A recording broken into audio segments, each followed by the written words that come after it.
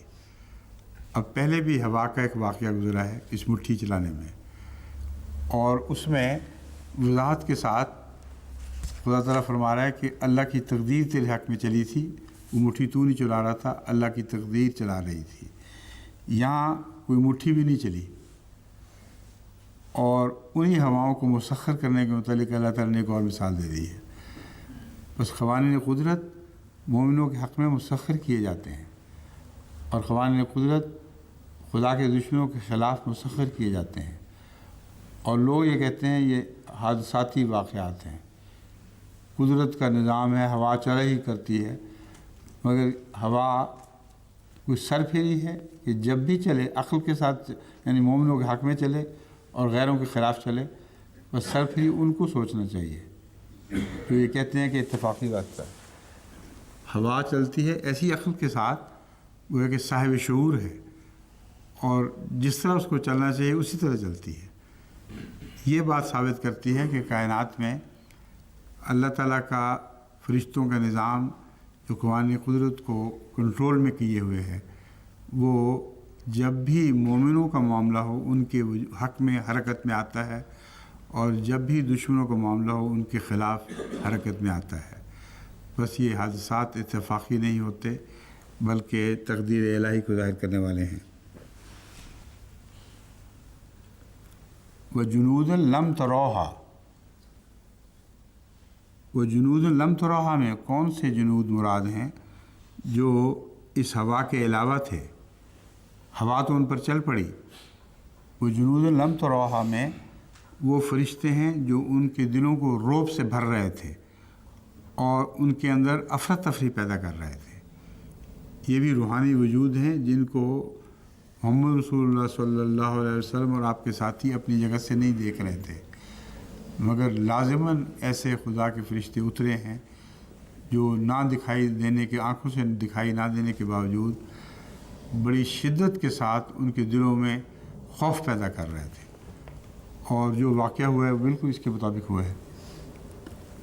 اذ جاؤکم من فوقکم ومن اسفل منکم، وہ لوگ جب تمہارے پاس آئے، من فوقکم ومن اسفل منکم، وہ بلندیوں کی طرف سے اور زیرین علاقے کی طرف سے بھی، یہ مراد بھی ہو سکتی ہے۔ من اسفل منکم، فوقکم ومن اسفل منکم، یعنی تمہیں ہر طرف سے گھیر لیا تھا، تمہارے پیچھے سے بھی اور آگے سے ہر طرف سے، تمہارے لیے نکلنے کی کوئی راہ نہیں چھوڑی تھی، نہ تم بلندیوں میں پناہ ڈھونڈ سکتے تھے نہ اترائیوں میں پناہ ڈھونڈ سکتے تھے۔ اذ زاغت الابصار، اور اس کا وہ نتیجہ نکلا جو ہونا چاہیے تھا کہ جب آنکھیں پھر گئیں، ٹیڑھی ہو گئی، زاغ میں نے، اور اس کو اردو میں ہم پھر گئیں بھی کہہ سکتے ہیں، اور بلغت القلوب الحناجر، اور دل ہنسلیوں سے ٹکرانے لگے، وتظنون باللہ الظنون، اور تم میں سے ایسے لوگ تھے جو اللہ پر طرح طرح کے گمان کرنے لگے۔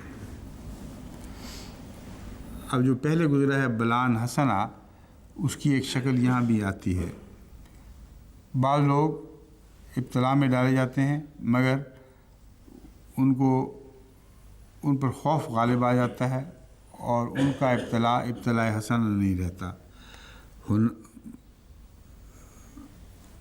لیکن مومن جب ابتلاء میں ڈالے جاتے ہیں تو اللہ تعالیٰ ان کو ابتلاء سے کامیابی سے گزارتا ہے اور وہ ابتلاء حسنہ ثابت ہوتا ہے، یعنی پہلے سے بڑھ کر وہ نیکیوں میں ترقی کر جاتے ہیں۔ ان کی مثال بھی قرآن کریم نے یہاں دے دی ہے۔ ہنالک ابتلی المومنون، بعض لوگوں کی تو آنکھیں پھر رہی تھیں، لیکن مومنوں کی شان کیا تھی؟ ہنالک ابتلی المومنون، مومنوں پر ایک ابتلاء آیا ہے، وزلزلوا زلزالا شدیدا، اور وہ شدید زلزلے میں مبتلا کر دیے گئے ہیں، لیکن چونکہ مومن تھے اس لیے کامیابی سے اس ابتلاء سے نکل گئے۔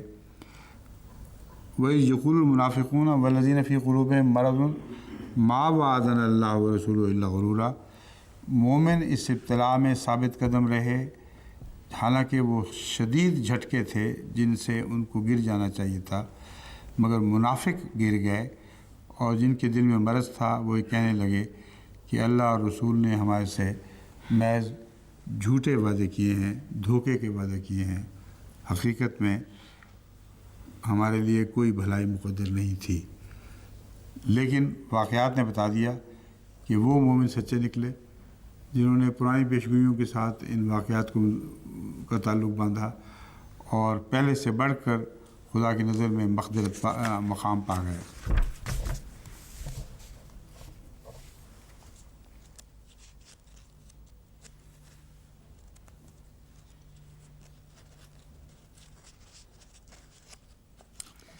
یہ تمام آیات باقی بھی میں ویسے تفصیل سے چونکہ روشنی ڈال چکا ہوں، اس لیے اب اس ابتدائی آیات کی تمہید کے بعد مزید میرا خیال پڑھنے کی ضرورت ہے۔